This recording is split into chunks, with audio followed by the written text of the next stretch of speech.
Facebook এবং ইউটিউবের জন্য ভালো মানের ভিডিও তৈরি করেও ছোটো বড়ো কিছু ভুলের কারণে আপনি একজন ব্যর্থ কন্টেন্ট ক্রিয়েটার। আপনার ক্যাটাগরিতে আপনার চেয়ে বাজে ভিডিও আপলোড করেও অনেকেই সফল।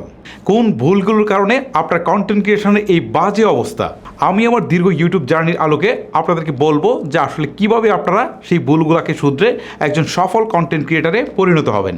চলুন কথা না বাড়িয়ে মূল ভিডিওটা শুরু করা যাক। নতুন চ্যানেল খোলার পর একটা ভুল কিন্তু মোটামুটি আমরা কম বেশি সবাই করি, যেমন এটা আমিও শুরুর দিকে করেছিলাম। যে কাউকেই পেলাম, ফ্রেন্ডস, ফ্যামিলি বা আত্মীয় স্বজন যাকেই পেলাম তার ফোনেই কিন্তু আমার চ্যানেলটাকে সাবস্ক্রাইব করে দিচ্ছি। ওকে, এই যে সাবস্ক্রাইবটা করে দিচ্ছি এটা কিন্তু চরম একটা ভুল। এখন আপনি বলতে পারেন যে না, সাবস্ক্রাইবার বাড়ছে, আমার এই সাবস্ক্রাইবার বাড়ানোর কোনো দরকার নেই, কারণ আপনি যার মোবাইল দিয়ে সাবস্ক্রাইব করছেন সে তো আপনার চ্যানেলের ভিডিও কখনোই দেখবে না, সে ইন্টারেস্টেড না। সো দেখা গেল যে আপনি কোনো একটা ভিডিও আপলোড করার সাথে সাথেই সেই ভিডিওটা কিন্তু তার কাছে পৌঁছালো ফেসবুক বা ইউটিউব, বাট সে তো ইন্টারেস্টেড না, সেই ভিডিওটা দেখলো না। আর যখন সে ভিডিওটা দেখলো না তখন ফেসবুক বা ইউটিউবের রিপোর্ট ধরে নিল যে আপনার এই ভিডিওটা কোয়ালিটিফুল হয়নি, যে কারণে সেই ভিডিওটা সে দেখেনি, সে সাবস্ক্রাইব করার পরেও, যে কারণে পরবর্তীতে আপনি ভিডিও আপলোড করলেও কিন্তু সেই ভিডিওগুলো শুধু যদি তার কাছে পৌঁছাবে না সেটা কিন্তু না, ফেসবুক বা ইউটিউবের রিপোর্ট মনে করবে যে এগুলো কোয়ালিটিফুল ভিডিও না, যার ফলে কিন্তু আপনার ভিডিওটার রিচ অনেক কমিয়ে দিবে, যার ফলে আপনার ভিউটা একদমই পড়ে যাবে। সো এই ক্ষেত্রে আমি আপনাদেরকে বলবো যে কেউ যদি আপনার চ্যানেল ইন্টারেস্টেড হয়ে ভিডিওতে সাবস্ক্রাইব করে তাহলে সেটাই বেস্ট। আপনি কাউকে দিয়ে এভাবে ফোর্স করে আপনি আসলে সাবস্ক্রাইব করতে যাবেন না, এতে কিন্তু ফলাফলটা মোটেও ভালো পাবেন না। সময়ের সাথে সাথে আমরা কিন্তু অনেক চালাক হয়ে গেছি, অর্থাৎ নিজের ভিডিও নিজে দেখি না, বাট ফ্যামিলির অন্য কাউকে দিয়ে দেখাই বা কোনো ফ্রেন্ডসদের মোবাইল দিয়ে দেখাই, এরকম করি অনেক কিছুই। আর এইটা কিন্তু মোটেও ঠিক নয়, কারণ আপনি আপনার ফোন দিয়ে আপনার ভিডিওটা দেখছেন না ঠিক আছে, কিন্তু আপনি যে রাউটার ইউজ করছেন বা যে লাইন ইউজ করছেন সেই একই লাইন থেকে যখন কোনো একটা লোক সেই ভিডিওটা সম্পূর্ণ দেখবে তখন কিন্তু ফেসবুক বা ইউটিউবের রোবট সেই ম্যাক আইডিটাকে ট্রেস করে ফেলবে যে এটা একই রাউটার থেকে এই ভিডিওটা দেখছে, তার মানে হচ্ছে এই ভিডিওটা ইন্টেনশনালি দেখা হচ্ছে, যার ফলে কিন্তু এটাকে তারা একটা নেগেটিভ মার্কিং হিসাবে ধরে নেবে এবং আপনার ভিডিওতে কিন্তু ভিউজটা অনেক কমিয়ে দিবে। সো আপনারা কখনোই এইভাবে নিজের ভিডিও নিজে দেখতে যাবেন না, স্পেশালি একই রাউটার বা একই কানেকশন থেকে মোটেও দেখা যাবে না। কন্টেন্ট ক্রিয়েশনে ব্যর্থ হওয়ার পিছনে এখন আমি যে কারণটা ব্যাখ্যা করব, আমার মনে হয় যে এইটা ম্যাক্সিমাম লোকেই করে থাকে এবং আমিও কিন্তু এটা করে এসেছি। ধরেন আমি যে ক্যাটাগরি ভিডিওটা আপলোড করছি আমার কাছে মনে হচ্ছে যে আমার এডিটিং, প্রেজেন্টেশন, আমার থাম্বনেল সব কিছুই বেস্ট, বাট আমি যখন শুরু করেছি তখন আমার কাছে আসলে বেস্ট মনে হচ্ছে বা আপনার কাছে বেস্ট মনে হচ্ছে, কিন্তু দেখা যাচ্ছে যে আমার আপনার ভিডিওর কোয়ালিটির চেয়ে সেম কোয়ালিটির অনেক ভালো কোয়ালিটির ভিডিও কিন্তু ইউটিউব বা ফেসবুকে রয়েছে। সো এটা কিন্তু আমরা বুঝতে পারি না, কারণ আমরা নতুন নতুন ভিডিও ক্রিয়েট করছি, যে কারণে আমার কাছে মনে হচ্ছে বা আপনার কাছে মনে হচ্ছে যে আপনারটাই বেস্ট। সো এই ক্ষেত্রে আমাদেরকে নিরপেক্ষভাবে একটু জাজ করতে হবে আমাদের চেয়ে কে আরও বেশি ভালো কন্টেন্ট তৈরি করেছে এবং তার চেয়ে ভালো করার জন্য আমাদেরকে কী কী করতে হবে সেইগুলো নিয়ে মূলত কাজ করতে হবে। ওকে, তাহলে আপনি সফল হতে পারবেন। অনেকেই বলতে শুনবেন যে ভিডিও লেন্থ বেশি হলে ভিডিওতে ভিউজ বেশি আসতে পারে। হ্যাঁ, আমি এই কথাটার সাথে একমত, কিন্তু এইটা করতে গিয়ে আমরা যে ভুলটা করে ফেলি সেটা হচ্ছে আমাদের কন্টেন্টের আসলে ডিউরেশন হয় 4 থেকে 5 মিনিট, বাট আমাদের কাছে মনে হচ্ছে যে না, এটাকে যদি আমরা বেশি করতে পারি ভিউজ বেশি আসবে, যে কারণে এই 5 মিনিটের কন্টেন্টটাকে আমরা টেনে হেসড়ে 10 মিনিট বা 15 মিনিটে নিয়ে যাই। আর যখন এটাকে 15 মিনিটে নিয়ে যাই তখন কিন্তু একটা মানুষের ইন্টেনশন থাকে না, ঠিক আছে, 5 মিনিটেরটা সে চায় 5 মিনিটে দেখতে, পারলে সে চায় এটা 3 মিনিটের মধ্যে শেষ করতে। ওকে, কারণ অনলাইনে ভিডিও দেখার ক্ষেত্রে একটা মানুষের বেশি ধৈর্য থাকে না, সেই ক্ষেত্রে যখন আমরা এটা 15 মিনিটে নিয়ে যাই তখন দেখা যায় যে সেই ভিডিওটা সেই ব্যক্তি হয়তো বা 3 মিনিট বা 5 মিনিট দেখেই কেটে দিচ্ছে। আর এই যে ভিডিওটার পার্সেন্টেজটা কিন্তু ফেসবুক বা ইউটিউবের রোবট বিবেচনা করে যে আসলে একটা লোক ভিডিওটা কত পার্সেন্ট দেখলো বা কত পার্সেন্ট সময় দেখলো, টাইম বিচার বিশ্লেষণে সে 5% দেখেছে বা 10% দেখেছে বা 20% দেখেছে। সো এটাকে কিন্তু সে ভালো করে নেয় না, কারণ ভিডিওর যে লেন্থ রয়েছে সেই অনুপাতে কিন্তু এটা তার জন্য পারফেক্ট না, যার ফলে কিন্তু এই ভিডিওটা রিচ কমিয়ে দেয়। হ্যাঁ, তবে যদি আপনার 10 মিনিটের ভিডিও আপনি 10 মিনিটে ছাড়তে পারেন এবং মানুষের যদি অ্যাটেনশনটা ফুল সময় ধরে থাকে তাহলে কিন্তু ভিডিও ভাইরাল হওয়ার পসিবিলিটি থেকে যায়।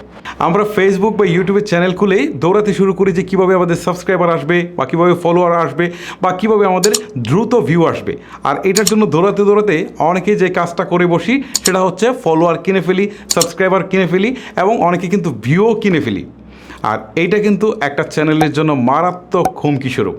আপনাকে প্রথমে গুরুত্ব দিতে হবে আপনার কোয়ালিটির প্রতি, মানে আপনার কন্টেন্টের কোয়ালিটির প্রতি। তারপর এখানে রেগুলার ভিডিও আপলোড করে যেতে হবে ধৈর্য সহকারে। আর আপনি যদি ওই সাবস্ক্রাইবার, ফলোয়ার বা ভিউয়ার্স পিছনে দৌড়ান, তাহলে কিন্তু আপনার কোয়ালিটি মোটেও গ্রো করবে না, যার ফলে কিন্তু আপনার চ্যানেলে ভিউজও আসবে না, আর আপনি একসময় ব্যর্থ হয়ে ইউটিউবিং বা কন্টেন্ট ক্রিয়েশনের এই পেশাটাকেও ছেড়েই দিবেন। ডে বাই ডে ফেসবুক এবং ইউটিউবে কমিউনিটি গাইডলাইন্স কিন্তু অনেক বেশি জটিল হচ্ছে।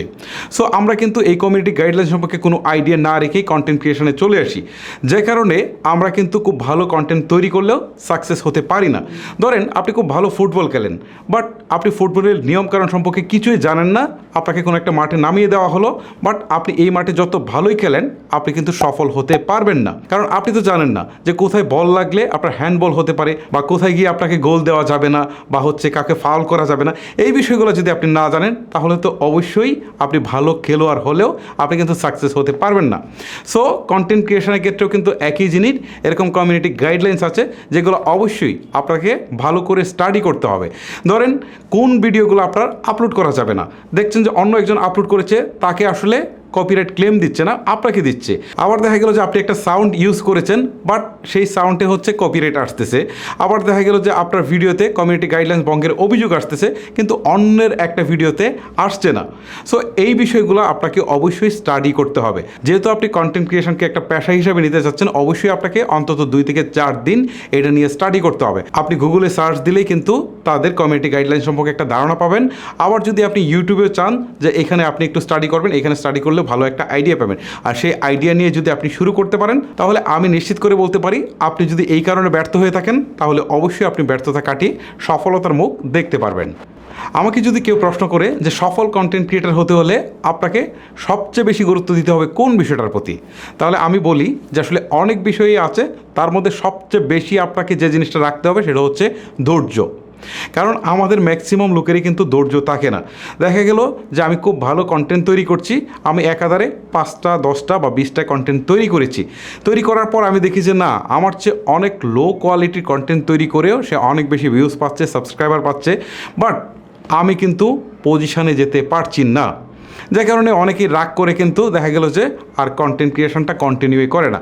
এই ক্ষেত্রে আমি আপনাদেরকে বলবো যে কন্টেন্ট ক্রিয়েশন বা এই প্রতিযোগিতার যে মার্কেট বলতে পারেন এটাকে, ফেসবুক বা ইউটিউবকে, এখানে যদি আপনাকে এগিয়ে যেতে হয় বা টিকে থাকতে হয়, তাহলে অবশ্যই আপনাকে ধৈর্য নিয়ে লং টাইম পর্যন্ত কন্টেন্ট তৈরি করে যেতে হবে। আর এই লং টাইম পরে গিয়ে কিন্তু আপনি সাকসেসের দেখা পাবেন। আর যখন আপনি সাকসেসের দেখা পাবেন, তখন শুধু কন্টেন্ট ক্রিয়েট করে যাবেন, তখন আপনাকে আর পিছনে যেতে হবে না।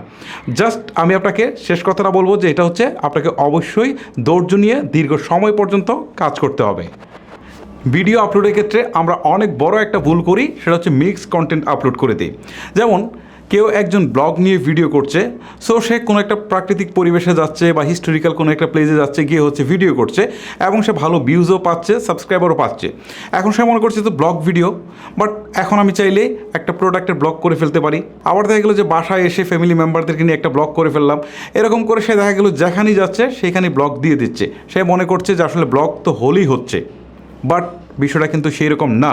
ধরেন যে ব্যক্তি আপনার চ্যানেলটাকে সাবস্ক্রাইব করেছিল, যে সুন্দর প্রাকৃতিক দৃশ্যগুলো দেখবে আপনার ব্লগের মাধ্যমে, বা হচ্ছে হিস্টোরিক্যাল প্লেসগুলো দেখবে, সে কিন্তু এই প্রোডাক্টের ব্লগে ইন্টারেস্টেড না, বা আপনার এই ফ্যামিলি ব্লগে সে ইন্টারেস্টেড না। যার ফলে আপনি ভিডিও আপলোড করলে তার কাছে যদি নোটিফিকেশন যাও বা ভিডিওটা সামনে আসে, সে কিন্তু দেখতে ইন্টারেস্ট ফিল করবে না। আর তখনই কিন্তু ফেসবুক বা ইউটিউবের রোবট মনে করবে যে সে সাবস্ক্রাইবার হলেও সে কিন্তু এই ভিডিওগুলো দেখতে ইন্টারেস্টেড না। যার ফলে বেশ কয়েকটা ভিডিও তার সামনে শো করবে, সে না দেখলে পরবর্তীতে আপনি ভিডিও আপলোড করলেও কিন্তু তার কাছে আর রিচ করবে না। যার ফলে আপনি যত ভালো ভিডিও আপলোড করেন না কেন, আপনার ভিডিওতে কিন্তু খুব বেশি ভিউজ আসবে না। সো এই ক্ষেত্রে আপনাকে অবশ্যই মিক্স কন্টেন্ট আপলোড করা যাবে না। এবারে যে বিষয়টা দেখাবো সেটা কিন্তু খুবই ইম্পর্টেন্ট, এবং এইটা আমি ওয়াইটি স্টুডিও অ্যাপ থেকে দেখাচ্ছি। দেখেন আমার অ্যাপসে আসার পর এখান থেকে কিন্তু সামারিজ দেখাচ্ছে এবং লেটেস্ট পাবলিশড কন্টেন্টটা দেখাচ্ছে। ওকে, এখান থেকে দেখেন র্যাঙ্কিং বাই ভিউজ, এটা হচ্ছে 10-এর মধ্যে 3 দেখাচ্ছে, মানে হচ্ছে 4 ঘন্টা 2 মিনিটে এই ভিডিওগুলোর মধ্যে আসলে কোনটা র্যাঙ্কিংয়ে এগিয়েছিল। ঠিক আছে, সো এই ক্ষেত্রে আপনাদেরকে অবশ্যই খেয়াল রাখতে হবে যেন এই তীর চিহ্নটা উপরে এবং সবুজ দিকে থাকে। ঠিক আছে, যদি পাশাপাশি 3 থেকে 4টা ভিডিও নিচের দিকে চলে আসে, ঠিক আছে, র্যাঙ্কিংয়ে হচ্ছে 5-এর পরে বা হচ্ছে 7-এ 8-এ 10-এ চলে আসে, তাহলে কিন্তু আপনার ভিডিওতে ভিউজ অনেক কমে যাবে এবং এটা কিন্তু র্যাঙ্কিংয়ে আপনি আর নিতে পারবেন না।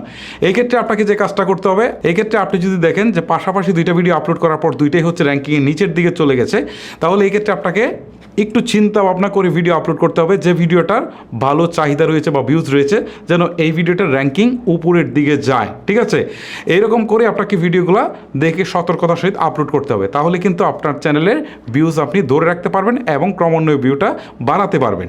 সো গাইস, এই ছিল মূলত আমার আজকের ভিডিও। যদি আপনার কাছে ভিডিওটি ভালো লেগে থাকে তাহলে অবশ্যই একটি লাইক করবেন। আজকের মতো আমি হিমেল এখানে বিদায় নিচ্ছি। সবাই ভালো থাকবেন, সুস্থ থাকবেন। আল্লাহ হাফেজ।